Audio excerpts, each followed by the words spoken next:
सभापति जी, मैं आग्रह करना चाहूँगा कि ये रेलवे की तमाम जमीन जो पड़ी है, इसे अनाधिकृत रूप से लोगों ने कब्जा कर रखा है। रेल मंत्रालय को इसके लिए एक नीति बनानी चाहिए। अगर रेल कर्मचारियों के लिए वहाँ आवास बन जाएं, उनके रहने की व्यवस्था हो जाए, तो मैं समझता हूँ कि निश्चित रूप से रेलवे की ज़मीन का बेहतर इस्तेमाल होगा। दूसरा, मैं ये कहना चाहूँगा कि रेलवे के जो बच्चे हैं, उच्च शिक्षा के लिए उनके लिए कोई बेहतर व्यवस्था नहीं है। उच्च शिक्षा के लिए भी रेलवे के कर्मचारियों के लिए, रेलवे के बच्चों के लिए सरकार को बेहतर व्यवस्था करनी चाहिए। रेलवे में खिलाड़ियों का जो कोटा है वो 5% है। सभापति महोदय, मैं आपके मार्फत रेल मंत्री से आग्रह करना चाहूँगा कि ये कोटा 10% तक होना चाहिए। रेलवे के जो हॉस्पिटल्स हैं, उनकी हालत बहुत ख़राब है। आज के दौर में जो नई नई बीमारियां हैं या गंभीर बीमारियां हैं, उनके लिए जो विशेषज्ञों की आवश्यकता है, हॉस्पिटल्स में वो विशेषज्ञ नहीं है। और डॉक्टर्स की भर्ती भी जो की जा रही है, वो भर्ती संविदा पर की जा रही है। तो निश्चित रूप से ये चिंता का विषय है कि रेलवे के कर्मचारियों के जीवन को बचाने के लिए, उनको बेहतर इलाज की व्यवस्था देने के लिए जिस प्रकार के हॉस्पिटल्स होने चाहिए, वो हॉस्पिटल हमारे देश में नहीं है। सभापति महोदय, मैं 2-3 बातें निवेदन करना चाहूँगा। एक तो खास तौर से कोरोना काल में जो रेलगाड़ियाँ बंद कर दी गई थी, वो रेलगाड़ियाँ आज तक शुरू नहीं की जा सकी हैं। यात्रियों को बहुत असुविधा हो रही है। जहाँ तक बजट की बात की जा रही है, सभापति महोदय, संदेश ये जा रहा है कि रेलवे अमीरों का ख्याल तो रख रहा है, लेकिन उस अनुपात में जो ख्याल गरीबों का रखना चाहिए, वो गरीबों का ख्याल रेलवे नहीं रख रहा है। आपकी क्या उपलब्धियां हैं वो एक अलग सवाल है, लेकिन आम आदमी रेलवे के बारे में क्या महसूस करता है, वो ज्यादा महत्वपूर्ण सवाल है।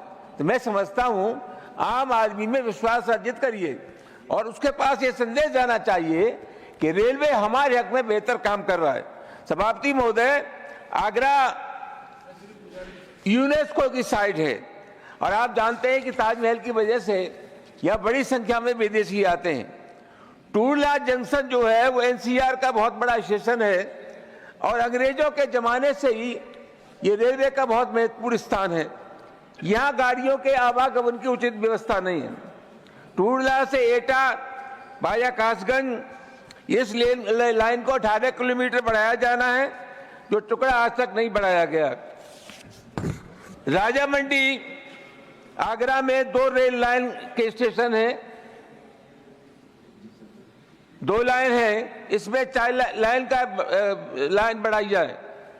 उत्तर मध्य रेलवे टूरला जंक्शन पर जो शताब्दी नई दिल्ली एक्सप्रेस जाती है, उसको वहां ठहराव किया जाए। अलीगढ़ मथुरा को सुगम रेलवे मार्ग बनाने हेतु सातर जंक्शन पर इसको कोड लाइन बनाई जाए। विश्व में आगरा की पहचान है, तो आगरा कैंट पर निजामुद्दीन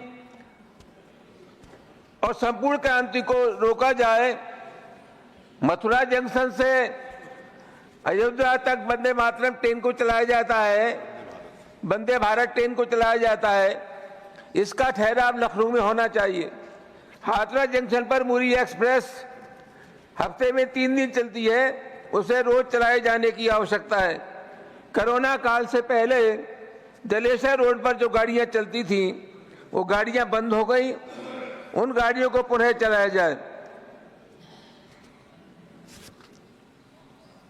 सभापति जी महोदय, पोरा रेलवे स्टेशन पर बरेली बांदी कुछ पैसेंजर गाड़ियां अलीगढ़ तक ही जाती हैं, उसे टूरला तक चलाया जाए। पलवल पैसेंजर टूरला से अलीगढ़ तक चलती है, इससे दाऊद खां, सासनी, पोरा, चमरोला, मिर्जावली और टूरला तक बढ़ाया जाए। और मैं आपसे अंत में आग्रह करना चाहूँगा सभापति महोदय कि जो ट्रेन चलती थी कोरोना काल के समय पे, अधिकांश ट्रेनें बंद कर दी हैं और उन ट्रेन का रिश्ता आम आदमी से था, गरीब आदमी से था। मैं रेल मंत्री से आग्रह करूंगा कि बगैर किसी विलंब के इन ट्रेन को चलाया जाए। धन्यवाद। Dhanyavad. Mr. Abdul Wahab. You've got 3 minutes to go. How many minutes? 3 minutes. Oh, thank you.